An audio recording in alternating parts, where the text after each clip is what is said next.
Hello everyone. In today's video we will be covering case number 29 and 30 from the Speed Solving Wiki, and this is this case where you have the corner piece in a slot and the edge piece is on the top somewhere, and you can recognize this case by the pieces on the sides of the cube are the same color. So in the previous example they were opposite colors or different colors.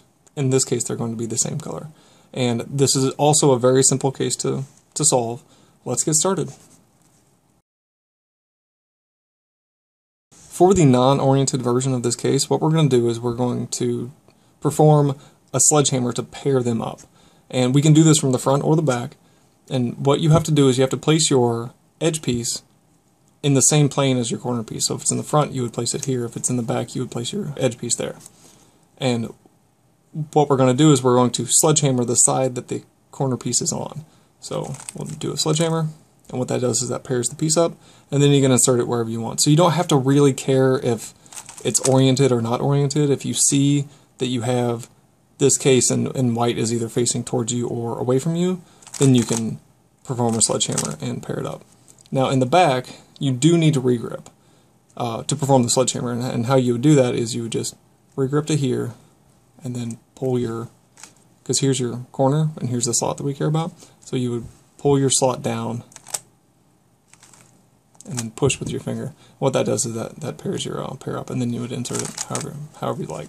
So again, you have your case like this, your corner piece is here, you place your edge piece on the same plane, and then double sledgehammer will insert the case into this slot. Now if you don't need it in that slot, but you still want a pair out of it, then you just one sledgehammer and it will insert it, or it will create the pair for you. And you can also do this from the back. Perform a sledgehammer by lowering the side, and then if you do that again, it'll insert it. Just like a double sledgehammer from this side will insert it, a double sledgehammer from this side will insert it as well. So, for the oriented version of this case, it's easy to recognize because you have the same color and your white is either going to be on the right or the left. So it doesn't necessarily matter if your pieces are oriented relative to their slot, it's just are they oriented relative to each other. And you can tell that by having the same color here, and your white face is going to be on the left or the right. And if that's the case, then what you can do is if you perform from this angle a double sexy move, it's going to pair the piece up and insert it into the slot. So there's one, and you can see that's made the easy case, and then one more will insert it. Really, it's important to know what these moves are actually doing. So if you have this case and you want to create an easy case, then you perform one sexy move, and that will create the easy case so you can insert it wherever you want. If you perform a hedge slammer, it's going to pair the case up and put it in the top layer. So if we hedge slammer this, it's going to give you a pair, and then you can insert that pair wherever you want. So if it goes here, then you can hedge slammer again. If you go somewhere else, then you can insert it there as well.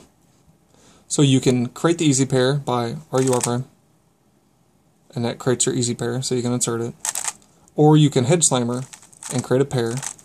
And you can also do this from the back. So if you want to create an easy case and here's your piece, you can move it in the top layer, move it out of the way, and then fix your cross, and that creates the easy case, case 3 and 4, and you can insert that wherever.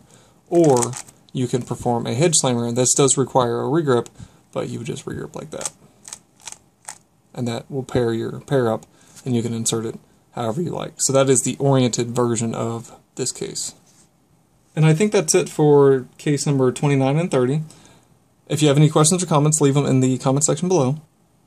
The next case we're going to do is case number 31. We're only going to do one case in the next video, and that's when you have the pair in a slot but it's flipped upside down. So there's quite a few things that you can do with this, and we'll go over all the different variations on when you need to put it back here, when you need to put it here, when you need to put it here. There's a lot of kind of tricky stuff that you can do to be more efficient in solving this particular case. So the next video will only cover one case. So we'll get to that in the next video. Until then, happy cubing everyone!